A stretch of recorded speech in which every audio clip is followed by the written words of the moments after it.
Today we're looking at the Tenveo PTZ. This is a streaming camera, or perhaps you could call it a seriously upmarket webcam, that is designed for conference rooms, event spaces, not necessarily use at home, but it absolutely can do that, and I'm going to tell you why you should consider it later in this video. This isn't necessarily the kind of product I always take a look at, but it really piqued my interest. The company got in touch and were like, hey, are you interested in reviewing this? And I was like, actually I am, because you're talking about some interesting things here. This streaming camera has 12 times optical zoom. It has a Sony sensor in it that I think is 1/3 of an inch across, so that's quite a large sensor for a webcam. And it has some really cool capabilities. And actually, yeah, this kind of camera is super interesting for potentially doing some streaming work in the future, but equally, I think it's quite a useful piece of kit if you have a space you want to use for some kind of either recording or indeed video conferencing, but you want some flexibility in what you're doing. So let me give you an idea before we get into this of what this camera is actually capable of. How many webcams do you know where you can go from this to this with the touch of a single button? I'd argue probably not that many. I think you'll agree that's quite a cool example, right? We've gone from a super wide shot to an incredibly focused shot in one flowing motion. Now, I'm going to give this camera a little bit of due here. I don't think you're always going to have as busy a background as that. I think the autofocus at times wasn't as spot on as it could have been, but that was pretty much as complex a situation as you're going to get. When you have a more standard background, I'm pleased to say the autofocus in this camera is very good. And yes, it does have autofocus, and it really needs it, because as the optical zoom changes, obviously the actual focus point is going to change as well. So that's going to require it to constantly keep focus on your subject. And I think they've done a pretty good job. For a sort of streaming camera, webcam, these are decent. And yes, I have used these kind of cameras before in business settings, in conference rooms. They've never been owned by me. They've been provided either by the company or they're in the meeting room already. But, you know, actually the autofocus on this is very good. The thing with this kind of camera, which will set you back about £330, so it is not cheap, is connectivity. Because how you connect this camera is going to be really important to your use case. So I'm pleased to say that you get a lot of flexibility. First off, you have a USB-C connection on the back, which comes with a locking USB-C cable, which I haven't seen before. Very cool, very different. It also has a HDMI output, and then it has an Ethernet input, as well as some additional inputs that are a bit more specialized that I don't usually use. That's RS485, which I think is another Ethernet standard. I think it's a 501, I'm not sure. I'm sorry, it's not my specialty. And RS232. It can handle 2 outputs at the same time. Why is that important? Well, you might have this connected to a streaming PC with USB-C that you're using to stream a live stream out, but you also might want to show the video feed inside the actual space that you're in. So you might use the HDMI cable to output it, for instance, to a television. So it's nice that it can handle that, which is great. It is powered by a 12-volt adapter, which is actually a lot more powerful than your usual 12 volts. So you can't just plug in a 12-volt, 1 amp cable that you might have lying around. It needs something a little bit more powerful. It comes with its own power brick. Yeah. The thing, though, that we're all going to talk about here is video quality, because I think that's what's so important with this kind of product. It's how good is the video.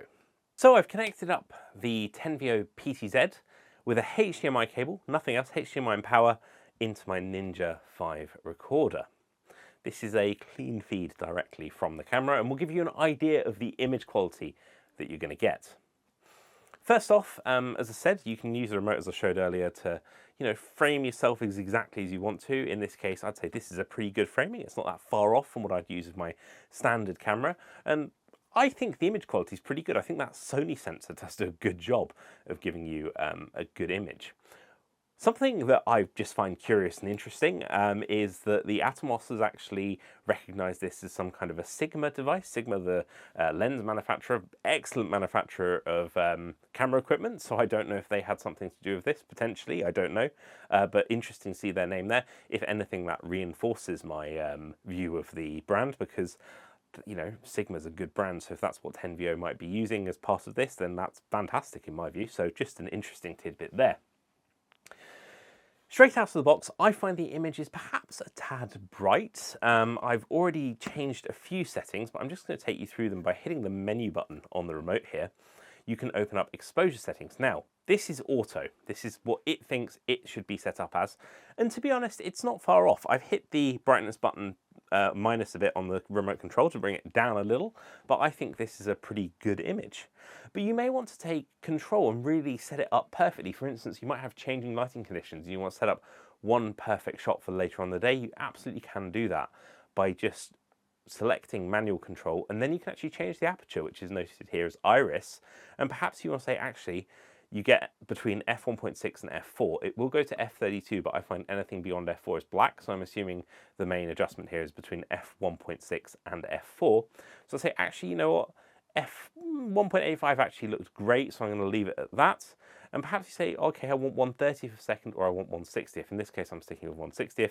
You can go higher, but I would always try and do multiples of 30 so it matches up with the frame rate, but don't worry too much. You can use a higher frame rate if you need to get a great image. You also get color settings, so you can select white balance, contrast, brightness, saturation. All those things are open to you. In this case, I've just left it as it was out of the box and white balance on auto because it's doing pretty good in this studio environment of matching the white balance that I've currently have set up. And you also get some additional image settings as well. You can select here the video format. Now, initially when I plugged in the HDMI, it actually defaulted to 1080p, so I had to change it from 1080p to 4K 30 in order to record the 4K 30 rather than 1080p signal. One quick change and it all worked. And I could tell it worked because the actual recording time, my Atomos dropped quite significantly, so I know it's recording a lot more information.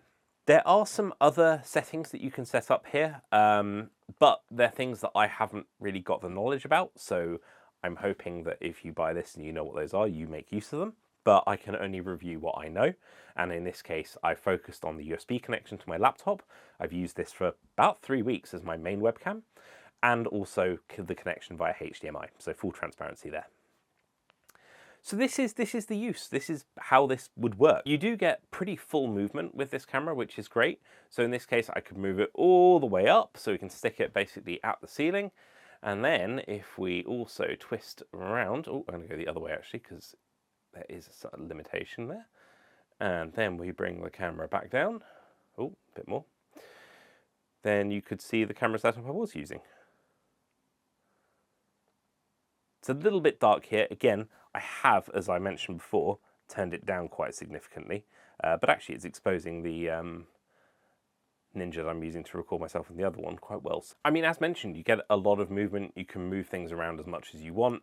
You can really ensure you get the perfect shot. And I'm currently using it to prop up the Ninja, but it also comes with this bracket.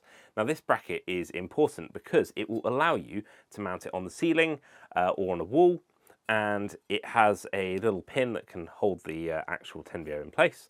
And it will mean that you can even mount this upside down, and because the camera swivels and spins, you can still get the perfect shot regardless of how it's mounted, which means it can be well out of the way of people if that's what you want, which is excellent. But as I was saying outside, this camera is incredibly capable. I mean, if we just imagine the wide shot that we have now, you could be shooting an entire boardroom quite easily of 20 plus people, even in a confined space. And you can zoom in what I will describe as uncomfortably close. I mean, there's no need for us to be this close, so let me just pull this back a little bit. But it will give you an idea of what the capabilities of this camera are. I'm very impressed. So let's just move back to the shot I had before and we can continue having a chat about this very interesting camera. We've kind of already covered the fact that this is not cheap. This is an expensive piece of equipment that is designed for businesses and individuals that really want the best quality. But the thing is, I've been really impressed by it. Even as a webcam, its low light performance is leaps and bounds ahead of the Logitech C920 and any other webcams I've used due to the larger sensor size. And being able to dynamically change the shot based on, you know, a quick button press on a remote has been really useful. I think that if you have a large space, whether it be a place of worship or an event space or a large meeting room, that you need to video, this is great. You'll need to think about your audio solution because this doesn't have a microphone built in, which makes complete sense given the fact that it's going to be mounted far away from the action given the optical zoom. But those setups usually would have their own audio anyway, so I don't think that's a real issue. In my case, I've just selected the video and then the audio input from my laptop, so that's been fine. But beyond that, I just like it. It just works. I love the plug and play nature of it. I haven't had to worry about setting this up. It's just plug it into the device, select the device, and go. Even being able to use the HDMI output without having to do any setup was fantastic. I've never had something that easy to use, which is great. I think Tenveo has a good product here. It is expensive at £330 odd, but at the end of the day, you need to think about the capabilities. You're getting a 12 times optical zoom, no digital trickery here, proper optical zoom. You're getting a proper Sony image sensor. These things aren't cheap, and it's going to take a lot of development to make this kind of equipment. And actually, I know the cost of some of this kind of conferencing equipment can be thousands and thousands of pounds. And in this case, this actually looks really, really good value. So if you're in the market for a conference camera and you want really high quality images and flexibility with optical zoom and pan tilt, this is possibly a perfect choice. So check it out. I've added an Amazon link below in case you're interested in buying one. And equally, if you have any questions about it, pop them in the comment section. I'd be more than happy to help. If you enjoyed the video, give it a thumbs up. And if you haven't already subscribed, make sure you subscribe so you don't miss any future videos. Thank you very much for watching. I hope I see you again next time. Goodbye.